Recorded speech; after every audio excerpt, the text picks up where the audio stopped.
All right, thanks again. I'm Nemati1. I'm the telecommunication manager for the board. And what we're going to be discussing is that now that you have heard, let me go back here. Now that you have heard the TRIP program itself, what TRIP is going to do in the terminals, as far as infrastructure, everything that is basic there is going to be ripped apart. Now, also, one of the things that you need to be aware of, the TRIP programming timeline, because it will impact us. So I'm the board representative for the Wi-Fi portion of this RFP. So I'm going to try to give you as much as heads up that I can. So the scope of this project is basically a turnkey solution. So it's everything's inclusive of that. Part of that is going to be the high speed and feature rich, meaning that there are going to be times that we're going to have feature like video, what John was talking about, that it would be provided off of this Wi-Fi services, as well as the system itself is going to be robust enough to be able to carry a lot of those traffic as well. And as you see, we have private and private network, public and private network. So within this area, as you see the public coming in and getting connected, as you saw this afternoon about the time that they spend on the system, as well as you have a private access, meaning that every store in the facility could opt to have a private LAN within their space, which instead of having everybody have their own space as far as putting Wi-Fi in there, we want to consolidate those things. So the system has to be able to function on both sides of the spectrum. Then we get into in the digital signage content management services. So again, as I said, we see the possibilities in the future that this will be another highway for the extent of this content. Now, as you saw, the ceilings that are very low, they're going to be extended up. That means the headroom for us is going to be very small. It's not like Terminal D, we have high ceiling, which again is a good thing and a bad thing. High ceiling, usually you have a lot of room. The bad thing is you have high ceilings. And the propagation of signal, of course, is going to be challenging. So in a way, the space we're working with is very confined. So I want to make sure you understand that space. The other thing is that all the connectivity from the terminals way out, again, airport is an island.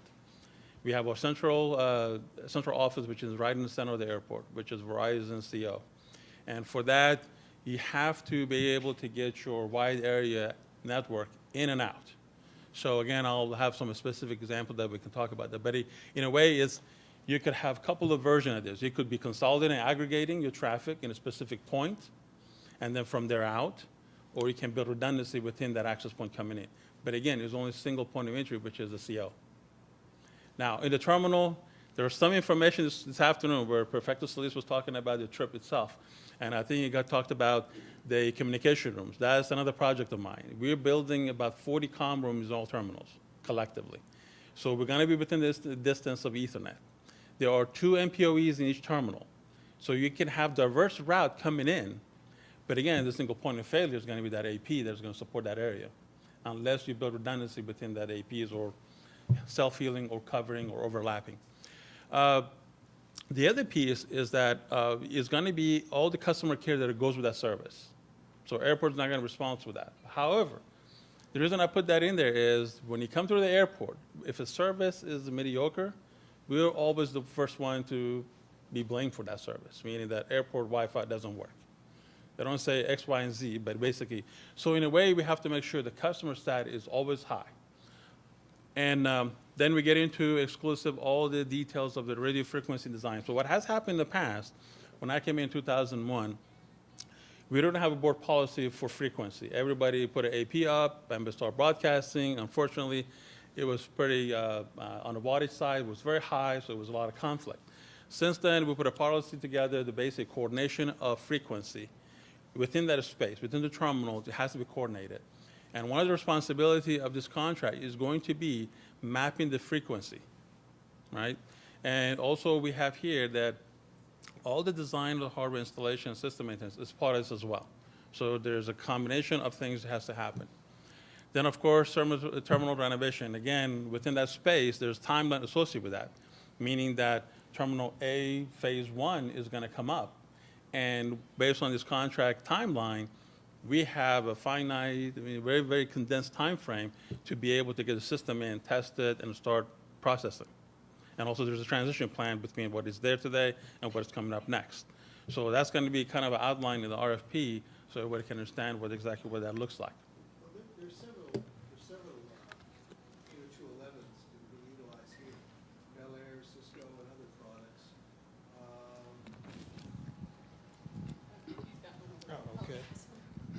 There's several existing 802.11 products that are existing now. There's Bel Air, there's Cisco here that's utilized, there's several others.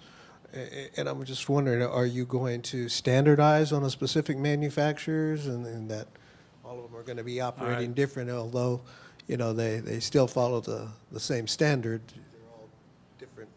Well, that's set the up. first line. So we're not going to tell you what product to select or how to do it, but the expectation is that you will provide those features and services. Part of the RFP is going to be asking what features and services you're going to provide. For instance, location-based services, very key to us, right?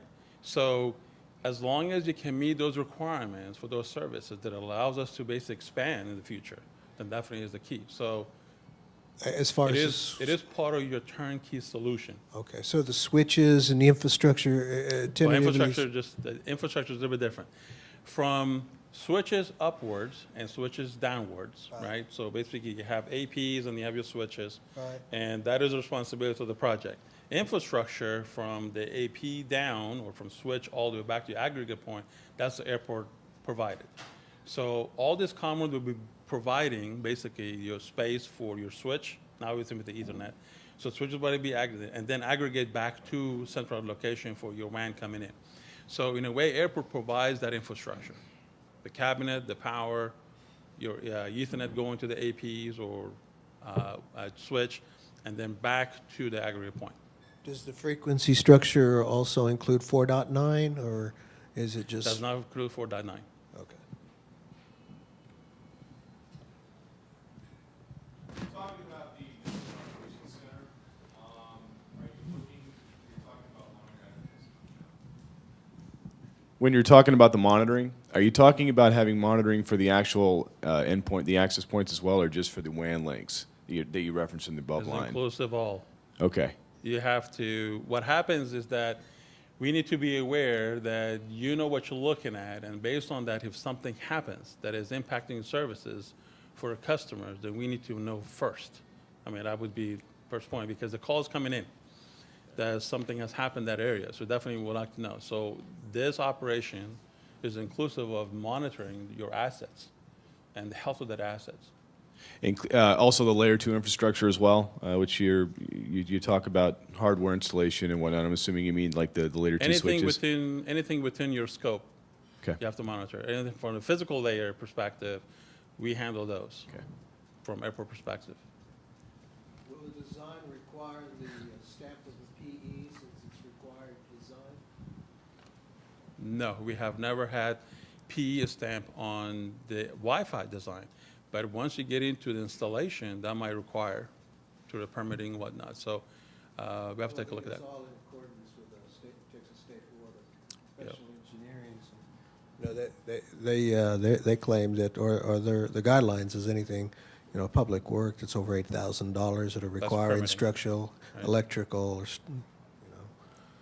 That's permitting. So we're trying to make that easier. So within the commerce space, if you let us know what the basically part of the plan is, there would be a detailed plan approved by the airport. So within the first 90 days or so of the RFP, there's deliverable to be able to provide that detailed design. And once it's approved, basically it goes to execution. So from a comm room perspective, you will have power unless you're going outside of the comm room to put a switch somewhere and you're extending power there. Then becomes responsibility of the project. But as long as within the comm room space, then that is obviously provided for you or for the project day one. Matter of fact, we're going to be done ahead of that program, this program, by June of next year.